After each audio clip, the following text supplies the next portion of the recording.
Bonsoir à tous et à toutes. Eh ben, écoutez, très heureux de vous retrouver. Donc, on est à la synagogue d'Anguin. On vous attend en présentiel, Bezrat Hashem, tous les mercredis. Donc, à la synagogue au 47 rue de Malville, à partir de 20h30. Alors, on va traiter un sujet qui se trouve dans la paracha de Kitavo et qui va traiter essentiellement de la reconnaissance du bien. C'est-à-dire, on va essayer de traiter ce sujet-là. On a ce qu'on appelle la karatatov, d'être capable de reconnaître le bien qu'Hachem nous fait en permanence et qui va être en fait l'objectif qui va nous lier avec Hachem. Ouais, l'objectif émotionnel qui va nous créer, qui va créer ce lien avec Hachem. D'accord? Ce qu'on appelle la karatatov. Et donc, il est marqué dans la paracha, hein,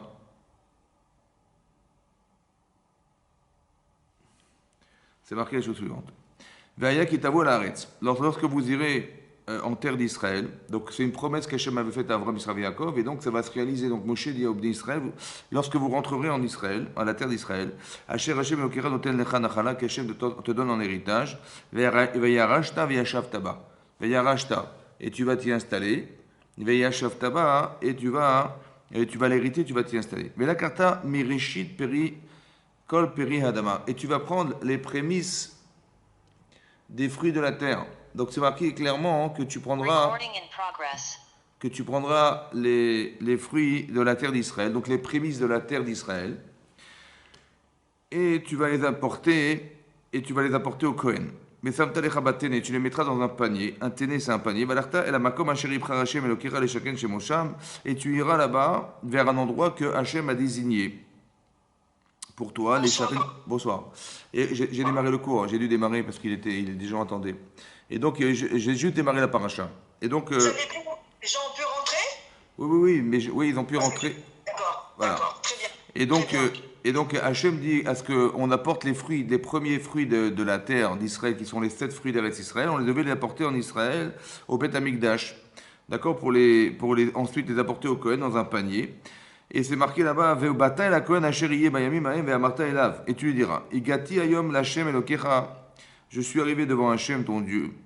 Ouais, qui bâtit la Haaretz asher nishba Hachem lavotenu. J'ai réussi à atteindre cette terre, de venir dans la terre qu'Hachem avait juré à nos pères, la tête à nous. Ve'lakach Kohen atene miadecha. Et donc le Kohen prendra de tes mains ce panier. Ve'anicho lifne mizbeach Hachem elokecha. Et donc il le déposera devant l'autel d'Hachem. Ve'anita ve'amarta elifne Hachem elokecha. Ouais, et tu diras, donc tu diras devant ton Dieu. Arami Obed-Avi, va ired Misraïma. Voilà que Arami Obed-Avi, donc cet araméen qui était Lavan, Obed-Avi a voulu détruire mon père. Va ired Misraïma, va yagor sham bipnemeat. Et donc il a dû descendre à la suite de ça en Mitzraïm, en Égypte. Va yagor sham bipnemeat. Il a vécu là-bas bipnemeat avec peu de monde. Va isham legalgadol, alors qu'il est devenu une grande nation. Vers Hatzum Varav, puissante et nombreuse. Vaïrou Atano à Mitzrim, lorsque les Égyptiens ont vu qu'on se multipliait, ils ont voulu nous faire du mal. Vaïranounou, et ils nous ont affligés. Vaïdnou Alenu Avodakasha, ils nous ont donné des travaux forcés. Vaïditsak El Hashem, et à ce moment-là, on a crié vers Hashem, Eloki Avotenu, Vaïshma Hashem El Kolenu, et on a entendu la voix d'Hachem. Vaïar et Tionenu, il a vu Hashem notre souffrance, Vetarmalenu notre labeur, Vetlahatsenu notre pression. Veyotsienu Hashem Misraim, et il nous a fait sortir d'Égypte. Biat Razaka, ou Bizouan Etouya, d'une main forte et étendue. Ou Mora Gadol, et du grande Mora, de grande peur qu'il a créé autour de lui, ou Beotot Boftim, avec des signes et des miracles. Vaïvienu à la Makom Azé, et il nous a amené à cet endroit. Veïten Lano et Aretz Azot, et il nous a donné cette terre. Eretz Zamatra la Bouzvash, qui est une terre où coule le lait et le miel. Veata, et maintenant, Iné, et Véti et Rishit Priadama, voilà que j'ai apporté les prémices de la terre. Asher Natatali, que tu m'as donné, Hachem. Ve'inarto lifne Hashem elokecha, et tu le déposeras devant ton Dieu. Ve'ishtachavita lifne Hashem elokecha, et tu te prosterneras devant ton Dieu. Ve'samarta becholatov, et tu te réjouiras de tout le bien. Asher natan lecha Hashem, qu'Hachem t'a donné. Levetecha, pour toi, ta famille. Ve'alevi, le Lévi, ve'aguer, et l'étranger, Hashem bishkibikirbecha, et qui est parmi toi. Voilà ce qui est marqué. D'accord? Donc, qu'est-ce qui est marqué en fait? C'est quoi le sens des bikurim? On devait amener les prémices du résultat de notre travail. Ça s'appelle Reshit Peri Adama. Reshit Peri Adama, les prémices de la terre, de ton travail de la terre. D'accord? Maintenant, le premier réflexe qu'on devrait avoir, évidemment, quand on travaille, c'est de consommer ce qu'on a produit. Là, la Torah dit non. Le premier réflexe, c'était pas ça, non. C'est de reconnaître que si aujourd'hui tu es là, ouais, tu le dois à Hachem. Pourquoi? Parce que ton ancêtre à Yaakov a failli disparaître. Parce que Laban voulait l'assassiner. Et même lorsqu'il a pu échapper à Lavan grâce à Dieu, parce que c'est Hachem qui a dit à Lavan de ne pas te faire de mal, et donc c'est grâce à Hachem, et c'est ce qu'a dit Lavan. Si c'était ton Dieu, je t'aurais tué. Ouais. Et donc on a failli tous disparaître, mais grâce à Dieu, on a pu survivre, parce qu'Hachem est intervenu. Ensuite, on est parti en Mitzrayim. On est parti en pays d'Égypte, et en partant en pays d'Égypte, on est une petite famille de 70 personnes, et là on s'est multiplié, tellement on était nombreux, grâce à Dieu, que Paro il a eu peur. Et ça l'a effrayé, il a vu un monde tellement important qui allait se multiplier contre lui. On était des étrangers en fait en pays d'Égypte, et là il a eu peur, il s'est inventé le scénario suivant, il a pensé qu'on allait peut-être s'associer à ses ennemis, peut-être, et qu'on allait lui faire la guerre, et qu'on allait carrément, disons, éjecter tous les Égyptiens d'Égypte et qu'eux allaient prendre la place. Nous, les Hébreux, on allait prendre la place et ça, il a eu peur. Donc, qu'est-ce qu'il a fait? C'est l'idée qu'il a eue de créer des camps de travail, comme avait fait Hitler, des camps de travail. Il a essayé de nous exterminer par le travail. Mais ça n'a pas réussi. Alors, qu'est-ce qu'il a fait? Il a demandé aux sages-femmes de carrément assassiner les enfants qui allaient naître, les garçons, pour qu'il n'y ait pas de procréation. Et c'est de cette manière qu'il allait nous détruire également. Ça n'a pas non plus fonctionné. Et on nous a fait travailler le labeur pendant toutes ces années, ça a été très très difficile. Et on a crié vers Hachem. Et Hachem nous a écoutés. Et là, il y a eu des miracles incroyables. Ouais, les 10 plaies d'Égypte, la sortie d'Égypte. En sortant d'Égypte, on est sorti d'Égypte, on est rentré dans le désert. Et dans ce désert, on a aussi subsisté grâce à Dieu parce qu'il est tombé de la manne, parce qu'il y a eu le puits de Myriam, parce qu'on a eu les Nanekavod, les colonnes de nuée qui nous protégeaient en permanence. Et donc ça, et on voit que grâce à ça, et après cette génération qui est sortie d'Égypte, elle a disparu dans le désert. Et Moshe également. Et c'est Yoshua Binoun qui nous a fait rentrer en Israël. Et c'est lui qui nous a permis d'accéder à la terre d'Israël. Et que par les conquêtes de la terre, on a pu s'installer en Israël comme ça avait été juré aux prophètes qui étaient Abraham, Israël et Yaakov. Et donc là, maintenant, qu'est-ce qu'on fait maintenant? Maintenant, on ne peut pas prétendre et dire, tu sais quoi, tout ce que j'ai et tout ce que je suis, c'est grâce à moi. Parce que j'ai ni fait la guerre. Et c'est Hachem à chaque fois qui est en permanence dans les aléas de notre vie, qui nous a fait sortir d'Égypte, autant qu'il a fait que Yaakov n'a pas disparu. Et aujourd'hui, si on est là, on le doit à Dieu. C'est ça ce qui est marqué là-bas. C'est tous les aléas qu'on a pu suivre, les montées, les descentes et tout ce qui a pu se passer, et qui à chaque fois été dramatique, qui aurait pu être dramatique pour nous, à chaque fois on a été sauvé par Hachem. Donc le premier réflexe, c'est de dire merci. Comment je dis merci? Je dis merci en disant que le produit de mon travail, il ne vient pas de moi. C'est vrai que j'ai fait les efforts, c'est vrai que c'est moi qui ai labouré, c'est moi. Mais en vérité, sans qu'Hachem nous ait sauvés au départ, il n'y aurait pas eu d'Hébreux en Israël. Alors la moindre des choses, c'est de reconnaître le bien, le fait que si on est là, c'est grâce à lui. D'avoir toujours cette capacité, cette humilité, cette modestie de reconnaître qu'au final, c'est lui. Voilà. Et pas de prétendre, Kochi Otsemiadi, voilà, c'est ma force, c'est ma puissance, comme ça peut être le cas malheureusement, parce que les conquêtes, elles se font par les hommes, le travail se fait par l'homme, le résultat du travail, au final, c'est celui de l'homme. En fait, on ne se trompe pas. On sait que cette destination-là, elle ne doit pas se faire par nous, mais pour Hachem, c'est Hachem. Et donc on reconnaît, qu'est-ce qu'on fait? On apporte les bikurim, les prémices, Réchit. Réchit, pourquoi Réchit, Bikuré, Admatera? Ouais, on dit aussi Réchit, Péri, à Adama, Réchit.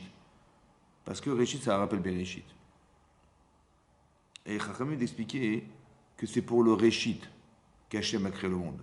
Ça veut dire que c'est ça, Bishvil Réchit, Béréchit, pour le Réchit. C'est quoi le Réchit? Ça peut être les Bikurim.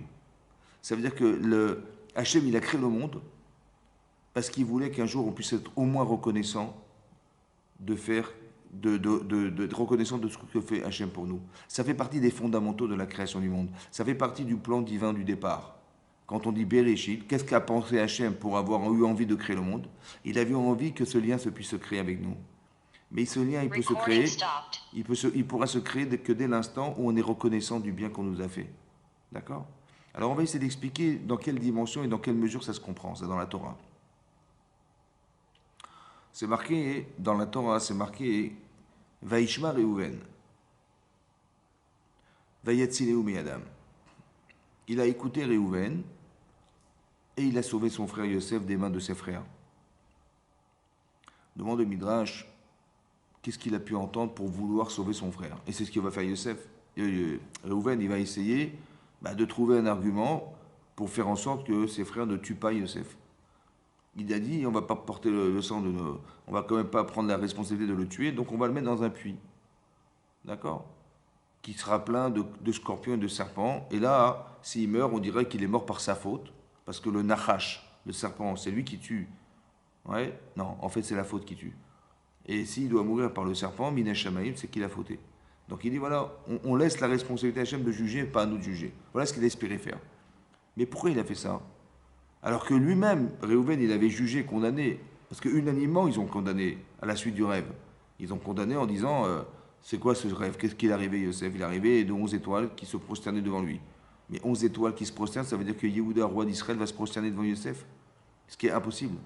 D'accord? Donc ils ont pensé que Yosef, il se rebellait contre la royauté d'Israël et qu'un jour il a écrit un schisme et qu'il y aurait eu deux dieux, il y aurait eu deux rois dans le peuple juif, ce qui est impossible.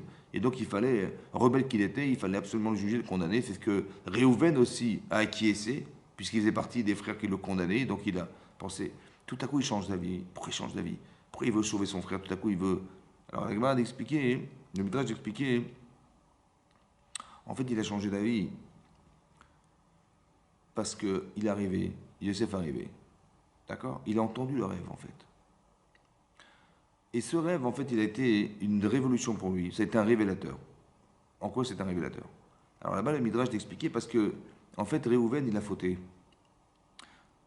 Réhouven a fauté que lorsque Rachel est morte, et que Yaakov, qui avait son lit dans la chambre de Rachel, a décidé de déplacer son lit, il l'a mis dans la chambre de Bilha, qui était la servante de Rachel. Et lorsque Réhouven a vu ça, il a dit du vivant de ma tante. Bon, je peux comprendre qu'il ait choisi de dormir dans la chambre de ma tante, qui était Léa, qui était Rachel, pardon. Mais Réhouven étant le fils de Léa, il a trouvé que c'était un affront pour sa mère. Que Yaakov, son père, a décidé finalement de dormir dans la chambre de la servante. Et là, il a dit ça se fait pas. Il a été pendu de son père et il a déplacé dans la chambre de sa mère, qui était Léa. Et ça, c'est une grande faute. En quoi c'est une faute? Parce que c'est marqué dans la paracha de Vaïchi qu'un des reproches qu'on a fait à Réhouven, c'est qu'il a déplacé la Shekhinah. En fait, la Shekhinah, la présence divine, elle était collée au lit de Yaakov Avinu. Et donc, il savait exactement Yaakov où il devait mettre son lit pour que la Shekhinah réside. Et son fils, qu'est-ce qu'il a fait? Il a déplacé. Ouais. Et donc, il se savait condamné pour ce qu'il a fait. C'est pour ça que Rashi rapporte que lorsqu'on a vendu Yosef, Réhouven n'était pas présent. Ils se demandent pourquoi il n'est pas présent. Alors, il donne deux réponses qui sont marquées dans le Midrash. La première, c'est qu'à tour de rôle, il faisait Kibboud Avaim, c'est-à-dire qu'ils honoraient son père. Et là, c'était le tour de Réhouven, donc c'est pour ça qu'il n'était pas là. Ou alors, il était en train de faire Teshuvah sur la Avera qu'il avait faite, d'avoir déplacé l'île de son père. Pourquoi il a fait Kibboud Avaim? Pourquoi il a été honoré son père? Parce que la Teshuvah, c'est pas seulement de regretter sa faute. C'est vrai qu'il a eu tort, c'est vrai. Mais pourquoi il a eu tort? Pourquoi il a usé de ce pouvoir qu'il avait d'être le Bechor, l'aîné, pour dire à son père, ça ne te fait pas ce que tu as fait. Et il a pris son lit et l'a déplacé. D'accord? Mais en fait, il a manqué de respecter son père. Et s'il a manqué de respecter son père, alors il faut qu'il fasse Kibboud Avaim pour combler ce manque de conscience qu'il avait un jour, qu'il a eu un jour de déplacer de son père. C'est ça la Teshuvah. La Teshuvah, c'est pas seulement d'avoir conscience, de se dire oui, je regrette. Non, c'est de combler ce vide. Comment je vais combler? Je fais Teshuvah, mais il faut que, de façon active, j'aille respecter mon père, honorer mon père. Et ça va me permettre de combler, ou du moins de remplir cette case qui s'appelle son père, et d'arriver à honorer ce que je dois respecter. Ça va? Ou alors il a fait aussi Teshuvah. D'accord? Et donc il a demandé à Hachem de lui pardonner cette faute. Est-ce que Hachem a réussi à lui pardonner? J'en sais rien. Maintenant, comment il l'a su? Grâce au rêve. Il est arrivé de 11 étoiles. Ça veut dire que le rêve était le révélateur, que si son étoile elle brille dans le rêve de Yosef, c'est qu'il est vivant dans le rêve. Donc il a su par Yosef qu'Hachem avait pardonné sa faute. Il a eu de la Hakarat Hatov. Et c'est pour ça qu'il a été sauvé, son frère. Ça veut dire qu'on apprend d'ici que même si quelqu'un qu'on aurait condamné à mort, parce que Réhouven avait condamné son frère, et que malgré tout il a vu que grâce à lui, il a su qu'Hachem lui avait pardonné sa faute, il s'est senti redevable. Il a dit je vais lui sauver sa vie. C'est avec la Hakarat Hatov, la reconnaissance du bien, c'est pas des modalités de vie, de respect des gens et des autres. Non, c'est beaucoup plus profond que ça. C'est d'aller à l'encontre d'une volonté d'avoir jugé et condamné son frère. Et bien d'aller contre ça, ça fait partie de la reconnaissance du bien qu'on a des autres. Voilà ce qu'on apprend d'ici. C'est pas que, écoute, c'est vrai qu'il m'a rendu service, mais qu'est-ce que tu veux que j'y fasse? Il est condamnable, on ne peut pas faire autrement. Non, non, non, non. Je suis obligé d'aller lui sauver sa vie. Je suis redevable de lui sauver sa vie. Ça, c'est une chose. Le Raphaël Shmulevitz, il amène cette preuve-là, et il dit qu'en général, on est reconnaissant, oui, vis-à-vis de gens qui nous ont fait du bien, lorsqu'ils ont eu des intentions vis-à-vis de nous. Ouais, quelqu'un qui m'a trouvé du travail, quelqu'un qui est venu m'aider pour déménager, quelqu'un qui a aidé mes enfants à développer leur scolarité, je ne sais pas, n'importe quoi qui fait que je me sens reconnaissant, il a eu des bonnes intentions vis-à-vis de moi, il m'a aidé à trouver du travail, il m'a téléphoné, merci, donc je suis reconnaissant.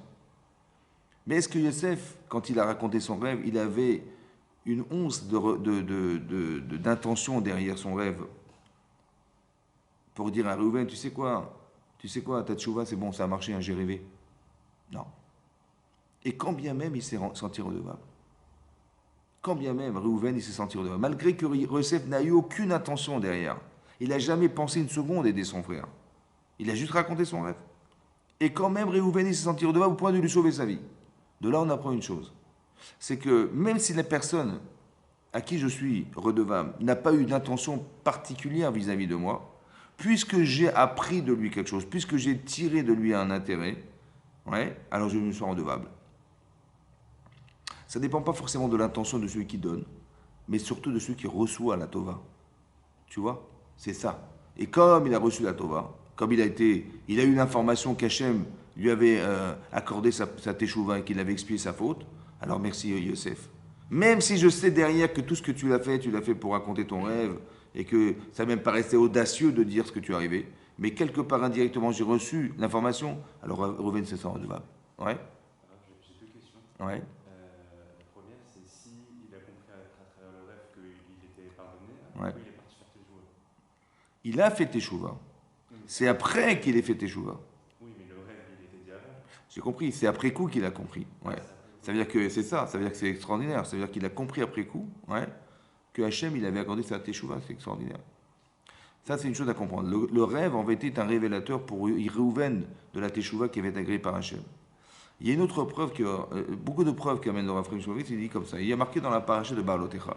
D'accord? Là-bas, au début de la paracha de Baalotecha, c'est marqué que Hachem a dit à Moshe de dire à son frère Aaron que c'est lui qui va dorénavant allumer les lumières du candélabre. Ouais. Il y avait la menorah dans le Beth Amikdash. Qui c'est qui va allumer? Alors Hachem a dit à Moshe, va dire à ton frère Aaron de lui allumer la menorah.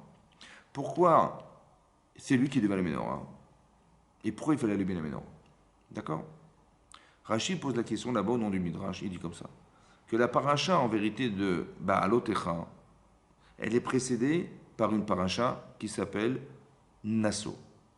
Et dans cette fin de paracha, on parle du sacrifice qu'on a dû faire pour inaugurer l'autel qui se trouvait dans le Mishkan, dans le sanctuaire. D'accord? On a inauguré. Et donc on a fait appel à tous les chefs de tribu, tous les Nessim, qui devaient jamais amener un sacrifice. D'accord?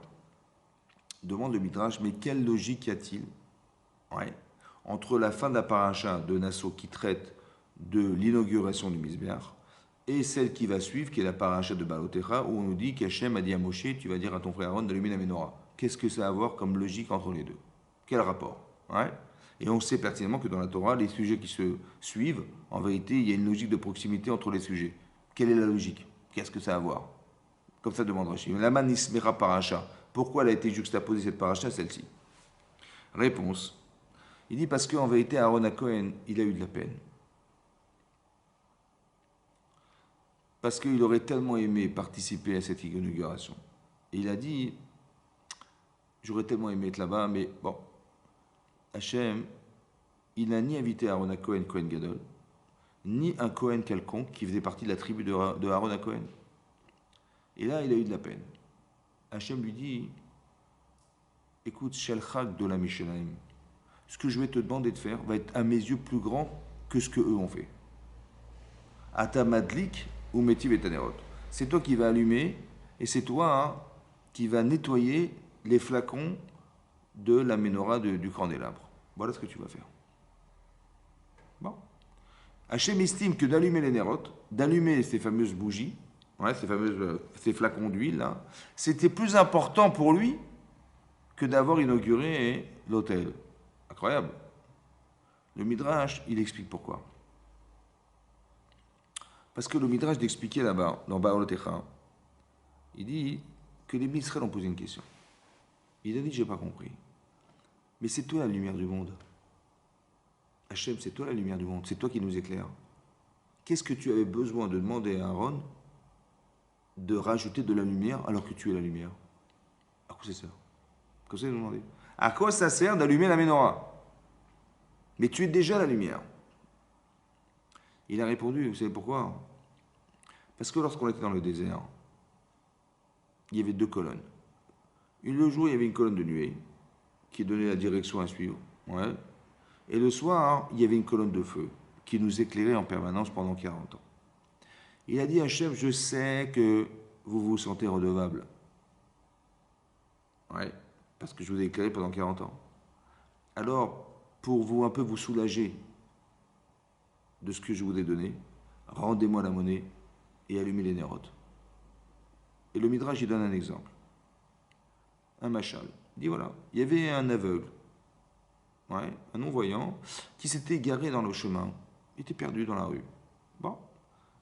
Il paraissait perdu en tout cas. Et il y a un homme qui le voit comme ça, égaré. Il dit, monsieur, vous avez un problème? Il dit, ben écoutez, je suis perdu. Il dit, mais qu'est-ce qui vous arrive? Il dit, je voudrais rentrer chez moi, mais je ne sais pas où je suis. Il dit, mais vous habitez où? Il dit, ben à tel endroit, à telle rue. Il dit, ben écoutez, je connais votre rue, je vais vous accompagner. Il a dit, merci, c'est gentil.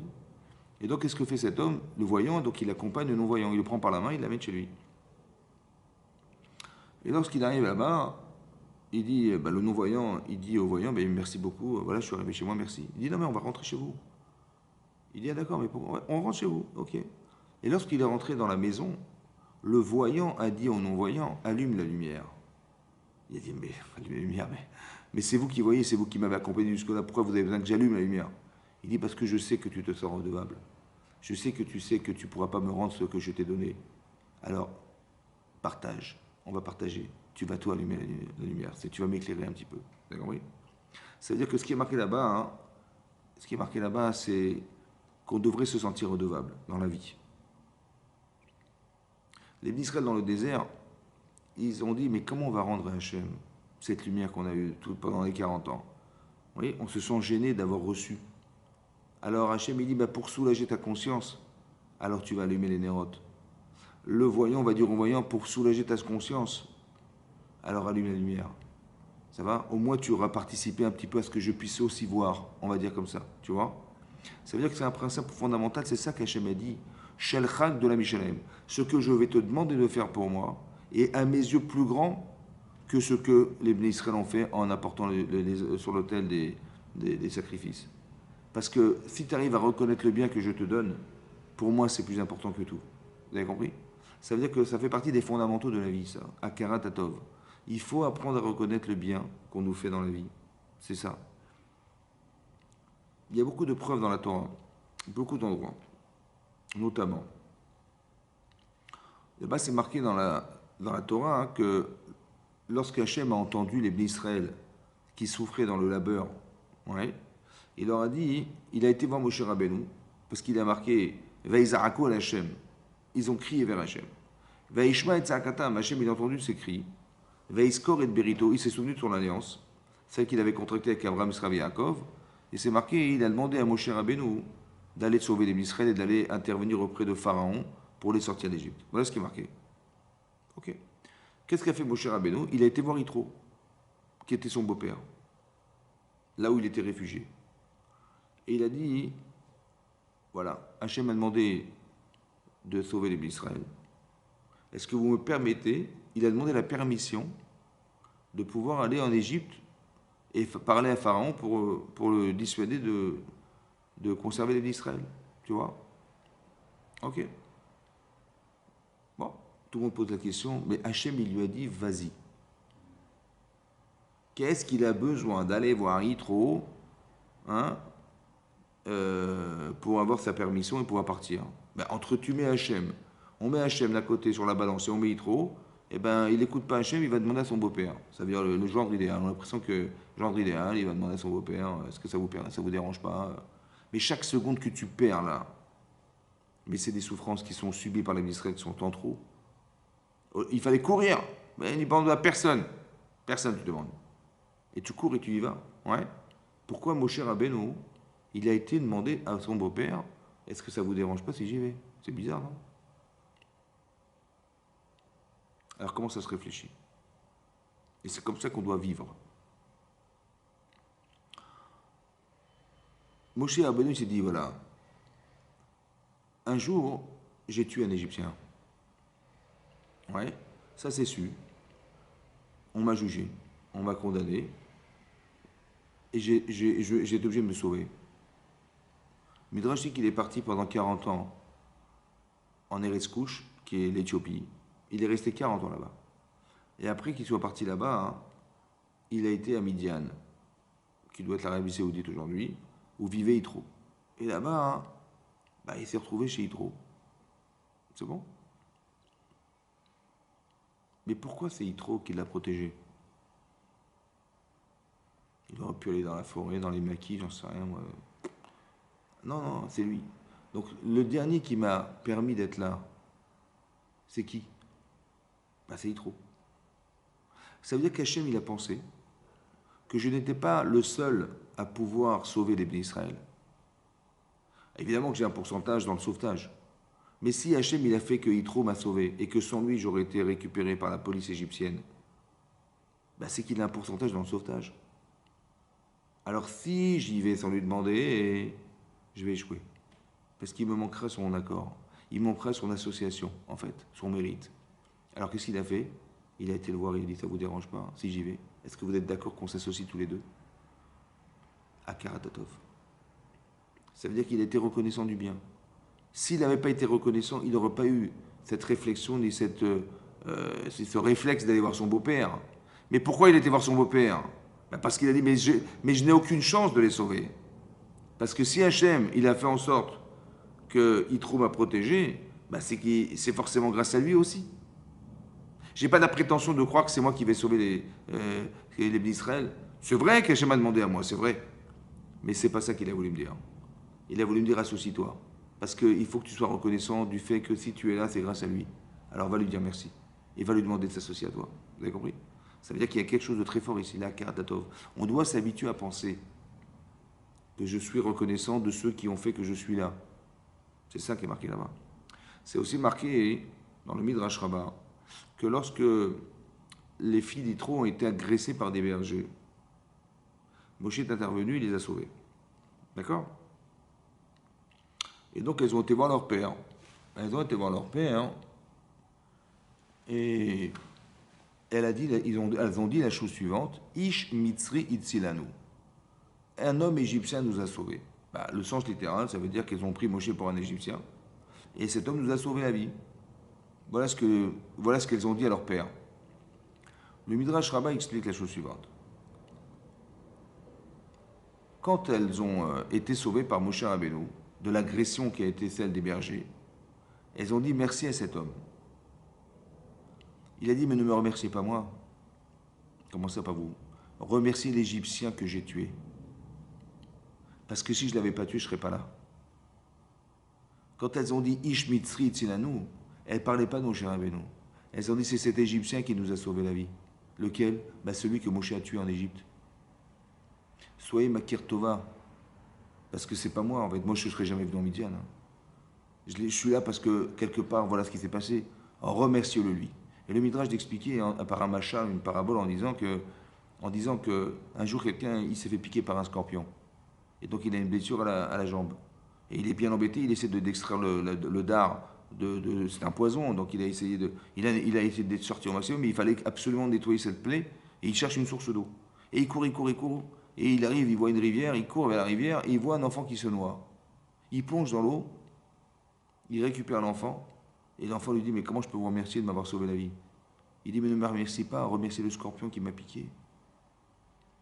s'habituer à toujours reconnaître l'origine de ce que nous sommes. À Karatatov. C'est ça qui est marqué. On voit bien aussi que quand Hachem il a demandé à Moshe Rabbeinu d'aller faire la guerre contre Midian, ouais, dans Parashat Matot, c'est marqué là-bas, qu'après qu'il y a eu Baal Peor, et que Bilham il a essayé de nous maudire, et ça n'a pas fonctionné, ouais, et qu'après coup, finalement, il a trouvé un stratagème. Il a dit aux filles de Midian, il a dit au peuple du Midian, vous allez prostituer vos filles carrément. Et comme ça, ils vont fauter, et comme ça, la malédiction, elle va pouvoir s'accomplir. Et c'est vrai que ça a fonctionné malheureusement. Et il y a eu 24 000 morts. Qu'est-ce qu'a dit Hachem? Nakom Nikmat Ben Israël, va venger les enfants d'Israël. Et va faire la guerre contre Midian. Voilà ce qu'a dit Hachem à Moshe Rabbeinu. Et bizarrement, Moshe Rabbeinu n'a pas été faire la guerre. Vaishlach, il a envoyé Pinchas, Ben Aaron à Cohen, et c'est lui qui a été faire la guerre. Pourquoi il n'a pas été lui? Midrash d'expliquer. Parce que Moshe Rabbeinu, il a dit, mais j'ai vécu chez Midian. J'ai grandi à Midian. J'ai été sauvé par Midian. Ça ne se fait pas que si j'ai eu une tova de Midian, que j'aille faire la guerre et faire du mal à Midian. Donc il se refusait à le faire. Bizarrement, Hachem, il a dit, mais vas-y. A priori, il a dit, vas-y. Comment Moshe, il n'a pas pu suivre ce qu'Hachem avait demandé qu'on lui fasse. D'où il a su qu'il fallait ne pas y aller. Et que le message, en fait, c'était pas ça qu'il lui a dit Hachem. Il a dit, il fallait que tu reconnaisses le bien. Donc quand je t'ai dit, vas-y, c'est pas toi. Il faut que tu envoies des gens, mais toi, sûrement pas toi. Mais d'où il a su? Alors on dit qu'il l'a su parce que quand Hachem a dit à Moshe Rabbeinu, dans les plaies d'Égypte, tu vas frapper le Nil, il a refusé. Pourquoi? Il a dit parce que le Nil, il m'a sauvé. Et après il a dit, renvoie Aaron. Ok, donc il a accepté. Aaron a été frapper le Nil. Il a dit, mais tu vas frapper les grenouilles. Il a refusé, parce que les grenouilles vivent dans le Nil. Et Hachem a acquiescé, il a dit, ok. Quand il a dû frapper la terre, pour qu'elle devienne des poux et que ça s'éperpillait, Kinim, il a aussi refusé. Il dit, parce que l'Égyptien a été enterré dans la terre, qu'elle a accepté la terre, a accepté de l'enterrer. Je ne veux pas la taper. Je ne veux pas taper la terre. Il dit, mais c'est bizarre parce que la Hakarat Hatov des êtres humains, je comprends, mais tu dois rien au Nil. Tu dois rien à la terre. C'est vrai? Et si ça se vexe, bah c'est pas grave. D'abord, ça ne se vexera pas, mais pourquoi Moshe, il a tellement tenu, ouais, et c'est de là qu'il a appris que ça ne se faisait pas de faire la guerre contre Midian, c'est pour ça qu'il a envoyé Pinchas. Ouais. Mais pourquoi jusque-là la reconnaissance du bien? Pourquoi jusque-là, même de ne pas frapper le nid? C'est bizarre, non? Ouais. En fait, c'est tellement important la reconnaissance du bien, tellement important, qu'il ne faut surtout pas entamer dans cette reconnaissance. Il ne faut pas contredire ce principe. Parce que j'ai reçu du bien du Nil, et je me vois frapper le Nil. Mais frapper le Nil, c'est contraire au bien qu'il m'a fait. Tu vois? De le rendre en sang, transformer le Nil en sang, c'est contraire, parce que les poissons vont mourir, et je me sens pas de le faire. Oui. Mais de toute façon, tu ne dois rien au Nil. Pourquoi tu te gênes de le faire? C'est une mitzvah. Kiddush Hashem. Kiddush Hashem. Tu vas sanctifier le nom de Dieu en réalisant ce miracle. Mais fais-le. Non, pas moi. Pourquoi pas toi? Parce que j'ai pas envie de contredire un principe. J'ai pas envie de contredire un principe. Ouais.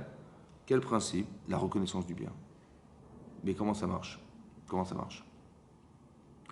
En fait, pour donner un exemple, voilà, le vendredi soir, on fait Kiddush. C'est vrai? Bon, mais l'épouse du Baal Habayit, ouais, elle couvre le pain avant le Kiddush. Pourquoi elle couvre le pain? Alors on dit pour pas que le pain ait honte. C'est vrai? Mais est-ce que le pain va avoir honte? Est-ce que si tu soulèves, on va soulever la mappa, le petit foulard, le petit mappa sur lequel on a couvert le pain, est-ce qu'on va sincèrement penser que le pain il va rougir? En fait, c'est quoi rougir le pain? C'est quoi ne pas faire rougir le pain? C'est quoi que ça veut dire quoi? En fait, c'est ça. En fait, le truc, il est comme ça. D'un côté, j'ai du pain et j'ai du vin. Parce qu'on doit faire kidouche sur du vin. La priorité, c'est le pain ou le vin? Dans l'ordre des brachot. C'est le pain ou c'est le vin? Dans l'ordre des brachot en général. J'ai du pain et du vin devant moi. Qu'est-ce que je dois faire? Je dois faire Amosé le Chaminaretz ou je dois faire Boré Geffen? Geffen d'abord, non? Hein? Non, en général. J'ai du pain, j'ai des gâteaux, j'ai du vin. Voilà, j'ai des gâteaux et du vin. Qu'est-ce que je dois faire en priorité? Le pain ou le vin? Le pain, le pain. Le pain. Pourquoi le pain? Parce que le pain nourrit. Et le vin, il amène une sorte de réjouissance. Entre ce qui me nourrit, qui est ma subsistance essentielle, et la jouissance que j'ai du vin, la priorité, c'est le pain. D'accord? C'est pour ça qu'on met en priorité la bracha de Motzi Nechaminaretz au détriment du vin qui est Geffen. On est d'accord? Le problème, c'est que vendredi soir, j'ai pas le droit de manger sans faire kidouche. Et on doit faire kidouche sur du vin. Donc je suis embêté. Parce que là, je vais inverser la priorité. Je vais faire du vin, la bracha du vin avant de faire le pain. Et j'ai pas le choix, qu'est-ce que je peux faire? Alors il dit, t'as raison. On n'a pas le choix que de boire du vin avant de manger du pain. Mais il ne faut pas que tu vois, toi, le pain. Pour ne pas contredire le principe que le vin, il est secondaire par rapport au pain. Alors pour ne pas te contredire, tu vas cacher le pain. Pour ne pas te contredire, tu ne vas pas frapper le nid. Pour ne pas te contredire, tu ne vas pas frapper la grenouille. Pour ne pas contredire la reconnaissance du bien, tu vas pas. Pour ne pas contredire. Pourquoi? Parce que si tu te contredis, ou si tu brises cette relation de reconnaissance du bien, alors tu auras cassé quelque chose qui s'appelle reconnaître le bien. Et pour ne pas alimenter le Yetzirara qui dira: ah, tu vois que des fois tu ne reconnais pas le bien, c'est pas grave. Si tu as fait cette bêtise là, ben c'est pas grave. De toute façon, voilà, tu vois bien que tu te contredis ailleurs. Pour ne pas contredire ce principe, alors on a fait en sorte que c'est pareil. Pour ne pas casser et contredire le principe de la reconnaissance du bien, Moshe s'est refusé à faire un kiddush Hashem. Il s'est refusé, carrément. Hachem, il va faire la guerre. J'y vais pas. Il dit, mais frappe le Nil. Les gens verront un miracle fantastique. Je ne veux pas le faire. Parce que la reconnaissance, c'est plus fort que ce que tu vas avoir. Fais-le par quelqu'un d'autre, mais pas par moi. Moi, je ne peux pas le faire. Vous avez compris? Parce que je ne peux pas contredire ce principe. C'est aussi marqué dans la Megillah, dans Masechet Megillah. C'est marqué là-bas que lorsque Mordechai, qui était le mari de Esther Amalka, il a entendu deux eunuques du roi qui complotaient contre le roi pour l'assassiner. Ouais, Bigtan Vateresh, qui étaient deux eunuques du roi, ils complotaient entre eux pour assassiner le roi et l'empoisonner. Maintenant, bon, Mordechai, il était installé là-bas à la porte du royaume, et lui, il comprenait 70 langues. Donc, il parlait, je pense, le turc. Ouais, Rachid dit turc, donc ça va être le turc sûrement. Et donc, il parlait le turc, et lui, il comprenait le turc. Et eux, ils croyaient qu'ils ne comprenaient pas leur langage. Et il les a entendus comploter contre le roi. Qu'est-ce qu'il a fait, Mordechai? Il a été raconter ça à Esther. Et Esther, elle a été dire au roi. Et on a fait une enquête. Et ça s'est avéré juste. Et ils ont été condamnés, pendus. D'accord? Un jour, Achashverosh, il ne trouvait pas le sommeil. Et Aman, il avait décidé, selon ce que sa femme lui avait ordonné de faire, de pendre Mordechai. Et donc, il avait préparé une potence. Et Achashverosh, il ne trouvait pas le sommeil. Le même jour où il a préparé la potence. Qu'est-ce que fait Aman en pleine nuit? Il décide d'aller voir le roi et de lui dire: je vais pendre Aman. Et au moment où il frappe à la porte, juste avant qu'il ait frappé à la porte, Achashverosh a demandé à ce qu'on lui livre le livre des chroniques, d'accord? Et a été lu. C'est-à-dire même les personnes qui étaient là, ils ne voulaient pas lire, mais ça a été lu, que Mordechai, il a sauvé le roi. Mordechai a sauvé le roi. Il a dit: mais quelle récompense on lui a donnée au roi? Le roi, quelle récompense il a donnée à cet homme? Il dit rien. Et à ce moment-là, Aman, il tape à la porte, il voulait annoncer à Achashverosh qu'il voulait pendre Mordechai, à la même seconde. C'est marqué, et là-bas c'est marqué que quoi? La marqué d'Agma, elle dit là-bas, on apprend un principe d'ici. À Omer d'avoir Béché Momro, que quelqu'un qui dit une information au nom de celui qui lui a appris, Mevi Geoula la Olam, il amènera la Geoula dans le monde. Parce que c'est vrai que Esther, quand elle a dit à roi, qu'on complotait contre lui, elle a dit au nom de Mordechai. Et ça, c'est su. D'accord? Et c'est comme ça, hein, c'est comme ça qu'on a sauvé la vie du roi. D'accord? Et donc là, on apprend un principe. Que Aomer Davar Beshem Omro, quelqu'un qui va dire une information au nom de celui qui lui a apprise, il amènera la Géoula Baolam. Comme ça, on a été sauvé grâce à ça. Parce que si Achashverosh, il n'avait pas su que Mordechai lui avait sauvé la vie, bah, on n'aurait jamais pu être sauvé. Ça va? Et de là, on apprend ces principes. Le Maral de Prague, il pose la question suivante. Il dit, je ne comprends pas. Bah, Mordechai, c'est vrai qu'il avait informé sa femme, qu'elle a dit au nom de Mordechai, et qu'elle a répété au nom de Mordechai, c'est ce qui a sauvé le peuple juif à l'époque. C'est vrai. Mais aujourd'hui, ce n'est pas une règle que tu veux dire, tiens, j'ai appris une information de quelqu'un, il faut que je dise au nom de celui qui me l'a apprise. J'ai appris un Dvar Torah à quelqu'un, il faut que je dise au nom du Rav qui me l'a apprise. Et ça va amener la Géoula. En quoi ça va amener la Géoula? Tu vois? C'est pas une règle. Ça s'est passé comme ça à ce moment-là. Donc c'est vrai que ça a apporté la Géoula dans le monde, c'est vrai. Disons que ça a permis au Bnei Israël d'être sauvé de ce rachat de Haman, c'est vrai. C'est vrai. Mais c'est pas pour autant hein, que on va faire de ça une règle, que dans la vie de tous les jours, en 2022, on va dire, ouais, celui qui va dire au nom de... J'ai entendu une information, je vais la rapporter au nom de celui qui me l'a prise, et c'est comme ça qu'on va amener la Géoula dans le monde. Je veux pas le rapport avec la Géoula. Ça va? Comme c'est devant le Baral. Alors il dit la chose suivante. Voilà, il y a un rave, il a fait une dracha, et j'ai écouté la dracha, j'ai dit, purée, c'est joli ce qu'il a dit. Ouais. Et je vais le répéter à quelqu'un d'autre. Mais je vais avoir la politesse de dire, ce que je veux vous dire, je l'ai appris de tel rave. Ouais. Mais pourquoi c'est nécessaire de le dire de tel rave? Pourquoi il faut rapporter au nom de celui qui l'a apprise? Qui me l'a apprise? Pourquoi? Parce que lui, là, le rave, il a appris de qui? Ben, de son rave. Et le rave, il a appris de qui? Ben, de son rave. Et le rave, jusqu'où on va monter? Ben, jusqu'à ce que... Qui c'est qui nous l'a appris? Ben, c'est Moshe Rabbeinu qui l'a enseigné lorsqu'il a été au Mont Sinaï, il a su d'Hachem. Ça va? Et Moshe, il a su d'Hachem. Donc si j'ai la capacité à pouvoir remonter, j'ai cette gymnastique de remonter jusqu'à celui qui me l'a apprise, on va arriver à Hachem. Alors celui qui est capable de dire au nom de celui, il va dire au nom d'Hachem. Tu as compris? Et c'est comme ça qu'on va amener la Géoula. Parce que les gens, ils vont avoir la Emouna. Parce que si je dis en mon nom, j'ai cassé la chaîne. J'ai dit, je vais vous dire quelque chose en mon nom. Comme Esther Amalka, elle aurait dit, bah voilà, je vais être bien avec le roi, je vais lui dire que je vais lui sauver la vie, et je vais lui dire, voilà, vous savez quoi, j'ai su, machin, sans prononcer Mordechai. Elle aurait eu l'audace de dire ça, ou disons la fierté de dire, sans mentionner son mari. Ça va? Et bien on n'aurait pas été délivré. De ce principe, il est fondamental parce que si je suis capable de dire au nom de celui qui me l'a appris, je vais arriver à Kadosh Baruch Hu un jour. Je suis reconnaissant du bien que j'ai eu un jour, mais qui remonte à Hachem. Et c'est ça qui permettra aux gens de croire en Dieu. Parce qu'on a la capacité à remonter en arrière, de reconnaître, comme ici les Bikurim. Comme les Bikurim. Ben, je n'ai pas la prétention de dire, mais attendez, c'est moi qui ai travaillé, c'est moi qui ai labouré, c'est moi. Vous avez compris? C'est comme, je ne sais pas, en Israël par exemple. Il y a eu des guerres en Israël. Imaginez-vous, 3 ans après la Shoah, 3 ans après, en 1948, il y a eu l'indépendance. Et cette indépendance, elle a entraîné une guerre. Des gens qui étaient sortis de la Shoah 3 ans avant. Pas formés à faire la guerre, on avait des armes de 14-18.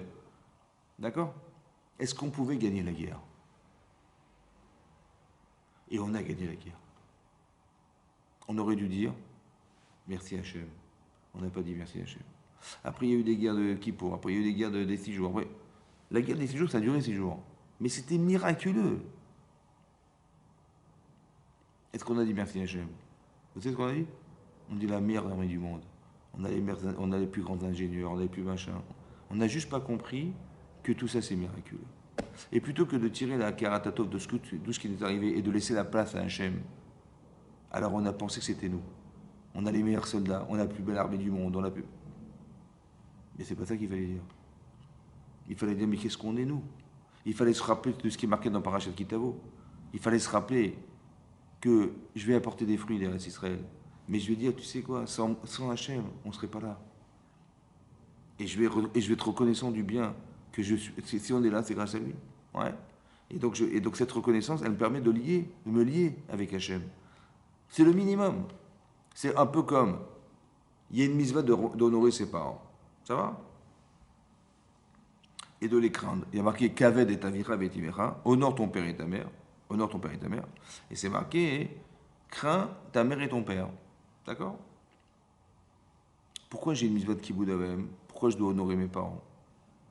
Bah en vérité, si je suis là, hein, bah c'est parce que mes parents, ils ont décidé un jour de m'engendrer. C'est vrai, ils ont pensé qu'on veut avoir un enfant, et aujourd'hui je suis là. Mais je ne suis pas seulement là. C'est que, puisque nous existons, c'est qu'on a un but dans la vie.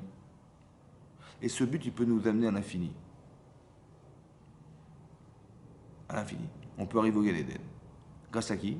Bah parce que mes parents, ils ont pensé un jour avoir un enfant. Tous les sacrifices qu'ils ont fait pour nous, tous les investissements, combien on leur doit? Ouais, des nuits passées, des souffrances, des investissements personnels, d'argent, de temps. Ils ont donné tout leur amour pour nous. Comment je vais rendre ça un jour, moi? Comment je vais rendre? Comment je vais rendre? C'est impossible de quantifier. Alors Hachem dit, tu sais quoi? Si tu te sens redevable, le minimum du minimum, c'est de faire Kibbout Avayim. Ça veut dire que le Kibbout Avayim, le honorer ses parents, c'est une manière subtile de soulager la personne qui se sent redevable, mais ne sait pas comment rendre. Il dit, bah, la moindre des choses, c'est que quand ils t'appellent, tu réponds. La moindre des choses, c'est qu'ils ont un service, tu rends. Ouais. Mais si je sais honorer mes parents, parce que je reconnais chez mes parents quelque chose qui justifie le respect que je leur dois, alors a fortiori Hachem. Parce que tout ce que je vois là, ouais, c'est ce qui est marqué dans le Midrash Rabbah, que Hachem, il a d'abord créé le monde.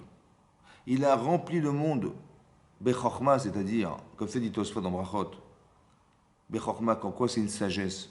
Parce que c'est incroyable, il a créé quelque chose avant d'avoir créé l'homme. Et lorsqu'il a créé l'homme, il dit tout ça, je l'ai fait pour toi. Et bizarrement, même quelqu'un qui ne croit pas en Dieu, bizarrement, la nature, elle est adaptée à l'être humain. Comme par hasard. Comme par hasard, on vit sur Terre. Comme par hasard, les éléments sont présents. On ne sait pas comment ils sont arrivés. Et comme par hasard, les éléments entre eux, présents, ils existent grâce l'un par l'autre. Tu dis, bah, il fallait de l'air, de l'oxygène, de l'eau, du feu, machin. Il manquait un élément, la Terre, il manquait de l'air, il manquait, je sais pas moi, de la chaleur, il manquait un élément, le monde n'aurait pas pu exister, ça aurait été impossible. On le voit bien aujourd'hui avec le réchauffement climatique, il fait trop chaud, bah, c'est une sécheresse, on ne sait pas comment s'en sortir, il fait trop chaud. Voilà. Et après, les pôles vont fondre, il y a un équilibre fantastique quand même. Et à part ça, on voit qu'on vit, nous les êtres humains, par ce qui existe, et on se soigne par ce qui existe. C'est pas possible. Cette coïncidence, elle est trop grande. Il y a des millions de paramètres qui existent là qui font que c'est une coïncidence qui n'a pas lieu d'être. Ouais. Donc je vois bien qu'Hachem, qu'est-ce qu'il a fait? Bah, c'est lui qui a créé le monde. Et donc s'il a créé tout ça pour nous, la moindre des choses, c'est de reconnaître. Et si on reconnaît qu'Hachem est derrière tout ça, la moindre des choses, c'est de faire une avodat Hachem cohérente, de participer au projet divin qui a été au début élaboré par Akadosh Baruch Hu. Ben, c'est ça la reconnaissance du bien. Ouais. Et si on est reconnaissant de ce qu'il a fait pour nous, eh ben, on va étudier sa Torah. De reconnaître qu'il existe, c'est de reconnaître sa grandeur. Ouais. Le Rambam Maimonides dans les halachot de Yesodot la Torah, les secrets de la Torah, il dit là-bas comme ça. Comment on va arriver à aimer et à craindre Hachem? Comment je vais aimer Hachem et je vais le craindre? Alors lui, il dit là-bas, il dit ça dans Yichot Talmud Torah. Comment je vais aimer Hachem? Dans la Talmud Torah, dans l'étude de la Torah. Et il dit aussi ça hein, dans Yichot Yesodot la Torah, dans les secrets de la Torah. Il dit là-bas qu'un homme, il a une obligation d'étudier les sciences. Ouais. Pourquoi? Parce que quand tu vois les astres, quand tu vois le monde dans lequel nous vivons, quand tu vois l'immensité de l'univers, ouais, parce qu'aujourd'hui on sait calculer l'immensité de l'univers. Comment ça se calcule? Ouais. Parce que la vitesse, parce que quand c'est marqué dans la Torah que la première chose qu'a dit Hachem, c'est Vayor, que soit la lumière. Et on pense que ça veut dire que c'est le Big Bang, parce que on sait voir qu'il y a une grande lumière qui a explosé à un moment de l'histoire, de la création de l'univers. Et cette lumière, en fait, on peut la calculer. La vitesse de la lumière, on connaît la vitesse de la lumière, c'est 300 000 km/s. Et quand on voit l'apparition de cette lumière, jusqu'à aujourd'hui, c'est l'étendue de l'espace qui a été créé par Dieu à partir, dit le Ramban Nachmanide, de rien. Il est marqué Bereshit bara, il a créé, et le Ramban explique que la création, c'est à partir de rien, ex nihilo, il n'y avait rien. Il dit la chose créée, c'est quelque chose de infiniment petit. Il dit chez Enbo Mamash, où il n'y a rien dedans. En fait, c'est un atome, a priori. Et à partir de cet atome, à partir de ce moment, il a fabriqué l'univers. Et donc l'univers, il mesure combien? Il mesure, d'après les scientifiques, 13,7 milliards d'années-lumière. 13,7 milliards d'années-lumière. Ça veut dire que la vitesse de la lumière, c'est 300 000 km seconde. 300 000 km seconde. 300 000 km seconde. En une seconde, on a fait 300 000 km. Et on est capable de calculer l'espace de l'univers en milliards d'années-lumière. Pas en heures, ni en années-lumière. Ça veut dire que c'est énormissime. Et cet univers, il l'a fait pour nous. Ça veut dire que Hachem, il considère qu'on est très très valorisant parce que d'avoir fait un monde aussi énorme pour nous, c'est trop grand. Et c'est même audacieux de le dire. Mais pourtant, la Mishnah dans Sanhedrin, elle dit que Chayav Adam Omar, on est Chayav, obligé de dire Bishvili Olam. Pour moi, le monde a été créé.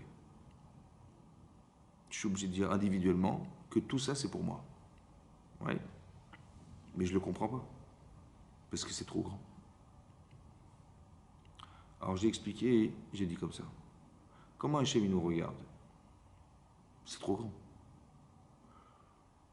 En fait, si je vois l'homme, parce qu'il y avait un seul homme sur la terre dans l'univers, au départ de la création du monde, Hachem il a créé un être masculin-féminin tout seul dans l'univers. Si je vois l'homme sur la terre,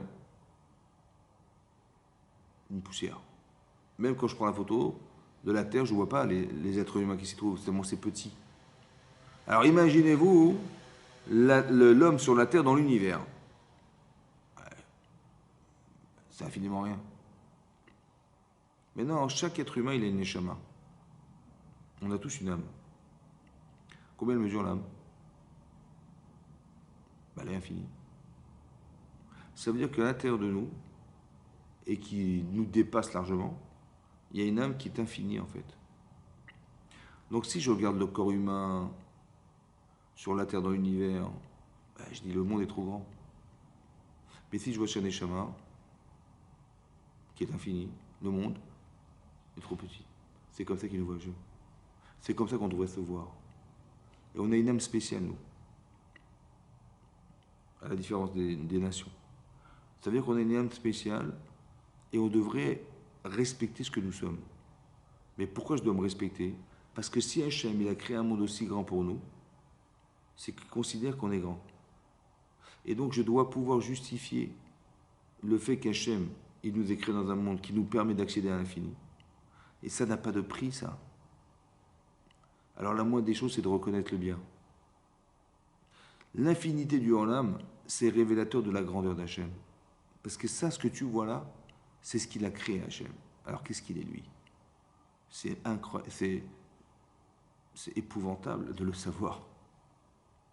Parce que je dis, mais qu'est-ce qu'il doit être, Hachem? C'est énorme. Tu dis simplement le soleil. C'est une étoile.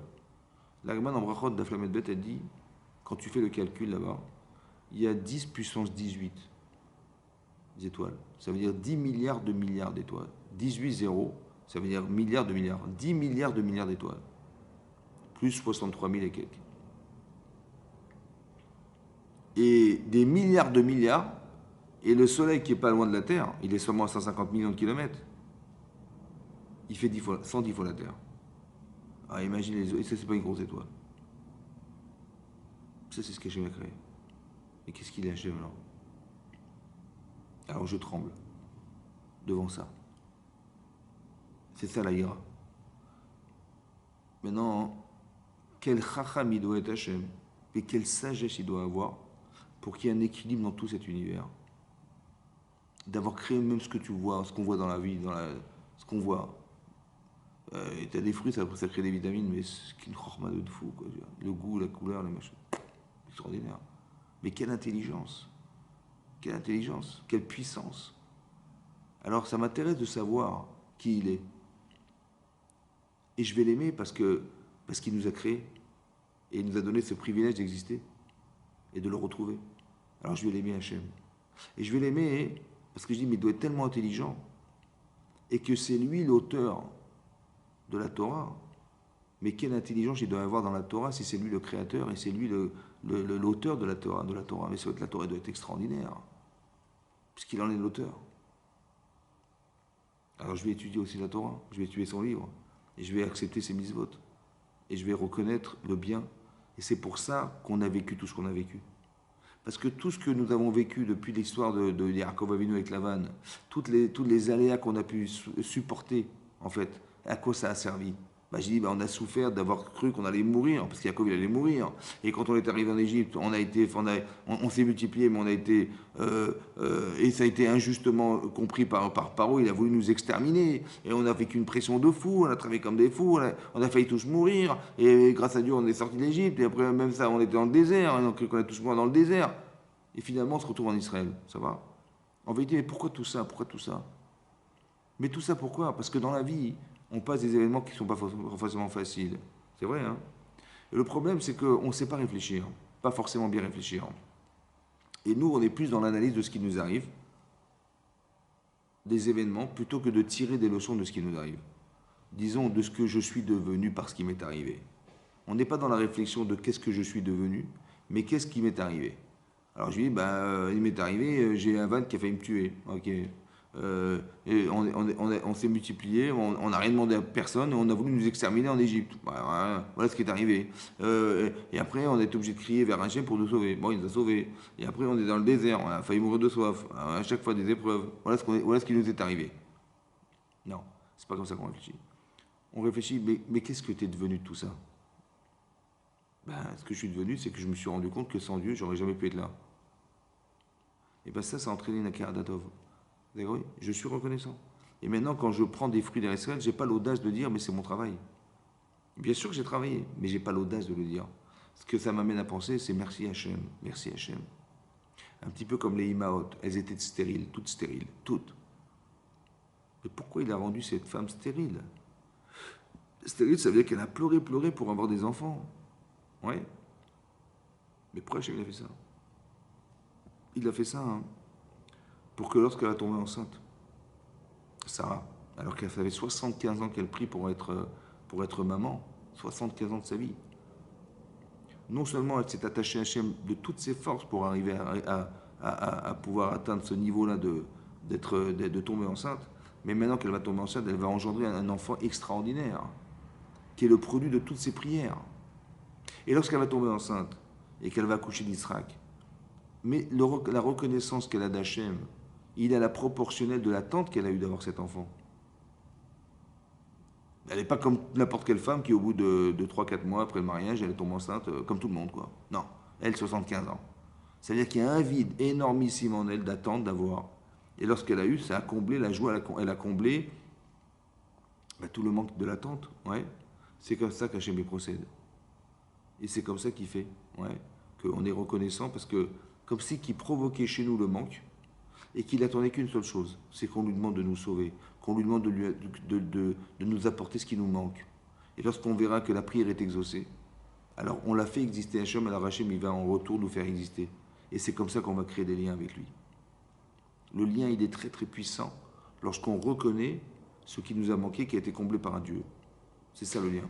C'est ça qu'Hachem il attend de nous. C'est pour ça qu'il nous demande de prier. C'est pour ça qu'Hachem il crée des besoins dans la vie. Parce que si je prie en fait, et je prie parce qu'il faut faire la prière, mais sans fondamentalement comprendre que ça a été organisé pour faire des liens. Comment je fais de liens?